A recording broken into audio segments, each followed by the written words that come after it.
नमस्कार दोस्तों। कोरोना की वैक्सीन की खुशखबरी को आए ज़्यादा समय नहीं गुजरा था कि अब लंदन से एक चौंकाने वाली खबर सामने आई और दुनिया भर की सरकारों को हिलाकर रख दिया। पिछले हफ्ते ही लंदन में एक नया वायरस सामने आया और इसी के चलते लंदन में एक बार फिर से लॉकडाउन करना पड़ा। भारत में भी वायरस के कुछ नए मामले सामने आए हैं। वास्तव में ये वायरस कोई दूसरा तीसरा वायरस नहीं है, बल्कि कोरोना वायरस का ही अपडेटेड वायरस है। ये नया कोरोना वायरस क्या है, कैसे आया और यह कितना परिणामकारक है, ये सब आज हम जानने वाले हैं। तो चलिए, मेरा नाम है निखिल धुमाल और आप सबका स्वागत है हमारे क्रेजी डब्बा चैनल में।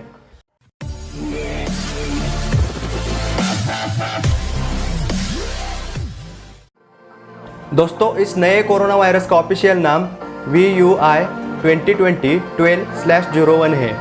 VUI एक वायरस का प्रकार है, वेरिएंट है और उसके आगे तारीख लिखी गई है। इस वायरस को SARS-CoV-2 भी कहा जाता है। चलिए अब देखते हैं ये नया वायरस कैसे आया। ये नया कोरोना वायरस म्यूटेशन के प्रक्रिया से आया है।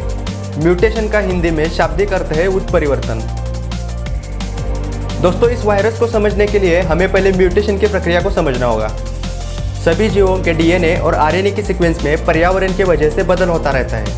तब जीन्स में कॉपी करने की प्रक्रिया चलती रहती है और कभी कभी जीन्स कॉपी करते वक्त गलतियां हो जाती है और इन गलतियों को ही म्यूटेशन कहा जाता है।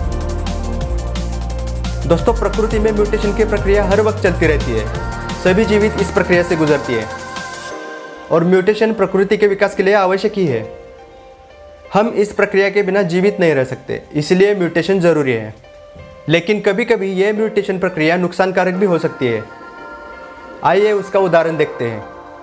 परमाणु बम विस्फोट के बाद के रिएक्शन, सूरज की अल्ट्रावायलेट किरणें, यह सब हमारे सेल्स में म्यूटेशन की प्रक्रिया करते हैं और इसी के चलते हमें छोटी मोटी बीमारी या कैंसर भी हो सकता है।